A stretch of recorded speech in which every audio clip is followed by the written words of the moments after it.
Assalamualaikum warahmatullahi wabarakatuh. Halo teman-teman, pada video kali ini Kia mau memperkenalkan nih salah satu tokoh seni rupa dan memperkenalkan karya-karyanya. Penasaran siapa? Stay tune ya. Ini dia, Raden Saleh. Belakangan ini, nama Raden Saleh lagi mencuat karena pelukis yang satu ini menjadi inspirasi untuk pembuatan film yang berjudul Mencuri Raden Saleh. Film yang lagi ramai dibicarakan di sosial media ini menceritakan tentang sekelompok anak muda yang berencana untuk mencuri lukisan Raden Saleh yang ada di Istana Negara.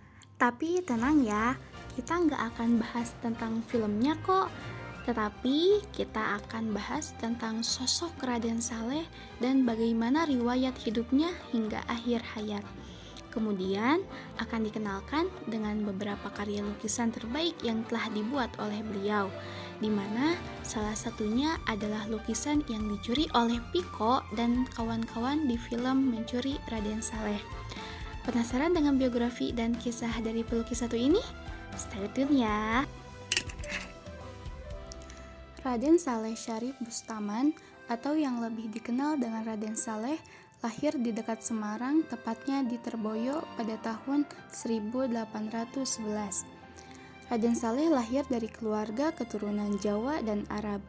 Ayahnya bernama Sayyid Husain bin Alwi bin Awal bin Yahya, merupakan seorang keturunan Arab, sedangkan ibunya bernama Mas Ajeng Sarip Husain, merupakan keturunan Jawa Ningrat yang tinggal di daerah Terboyo, Semarang. Raden Saleh adalah cucu dari Sayyid Abdullah Bustaman dari sisi ibunya. Nama Raden Saleh telah dikenal lama sebagai salah satu seniman besar di Indonesia. Beliau juga dinobatkan sebagai pelopor seni lukis modern Indonesia. Sebenarnya, Raden Saleh telah menunjukkan bakat menggambarnya sejak bersekolah di Volksschule. Bahkan ketika masih berusia 12 tahun atau 15 tahun, bakat melukis Raden Saleh berhasil mencuri perhatian Antoine Auguste Joseph Payen. Beliau adalah seorang pelukis asal Belgia. Saat itu, Antoine Payen sedang datang ke Indonesia untuk membantu Profesor Reinward selaku pendiri Kebun Raya Bogor dan Direktur Pertanian, Kesenian, dan Ilmu Pengetahuan untuk Jawa dan pulau-pulau sekitarnya pada masa pemerintahan kolonial Belanda. Kala itu, Profesor Reinward bersama satu tim juru gambar dan juru lukis, termasuk Antoine Payen, sedang berkeliling Pulau Jawa ketika mereka bertemu Raden Saleh di kediamannya yang saat itu berada di Cianjur. Bakat melukis Raden Saleh berhasil memikat hati Antoine Payen. Akhirnya, Raden Saleh yang saat itu masih mengenyam pendidikan di sekolah raja yang didirikan oleh Van der Capellen diangkat menjadi murid sang pelukis asal Belgia tersebut. Gak cuma Antoine Payen, ternyata bakat melukis Raden Saleh juga banyak berkembang berkat peran Van der Capellen. Berkat beliau pula, Raden Saleh mendapatkan kesempatan untuk melanjutkan pendidikannya di Eropa. Pada tahun 1839, Raden Saleh pergi ke Jerman untuk menimba ilmu melukis dengan status tamu kehormatan kerajaan Jerman. Beliau tinggal di Jerman selama 5 tahun untuk menimba ilmu melukis. 5 tahun kemudian, tepatnya pada tahun 1844, Raden Saleh kembali ke Belanda dan sudah menjadi pelukis besar yang sangat terkenal. Raden Saleh juga diangkat sebagai pelukis istana atau pelukis raja oleh Raja William II. Kemudian, pada tahun 1868, Raden Saleh menikahi perempuan Jawa keturunan Ningrat dari Keraton Yogyakarta yang bernama Raden Ayu Danu Direjo. Setelah menikah, Raden Saleh sempat kembali mengunjungi Eropa pada tahun 1875 bersama sang istri.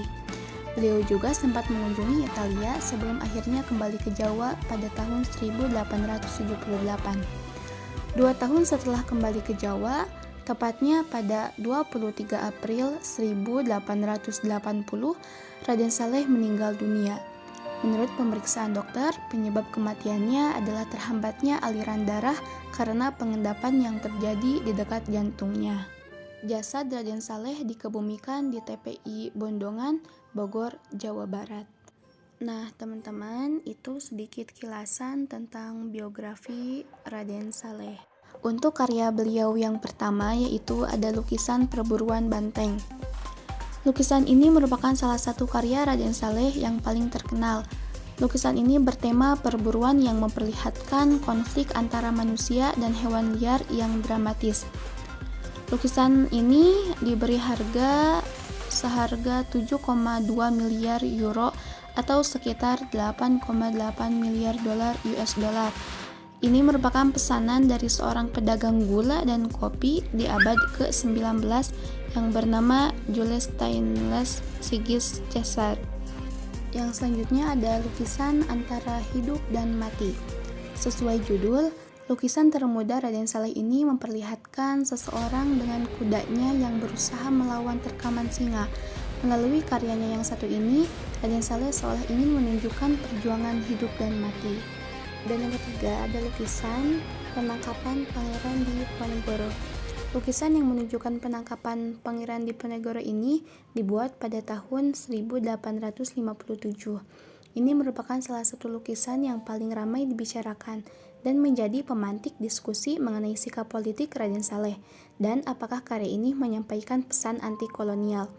Sekarang lukisan ini dipajang di Istana Negara dan menjadi salah satu lukisan langka Raden Saleh yang menggambarkan peristiwa sejarah sebagai tema besarnya. Ini untuk corak, gaya, dan alirannya. Hanya itu yang dapat disampaikan. Mohon maaf apabila ada kesalahan. Terima kasih. Wassalamualaikum warahmatullahi wabarakatuh.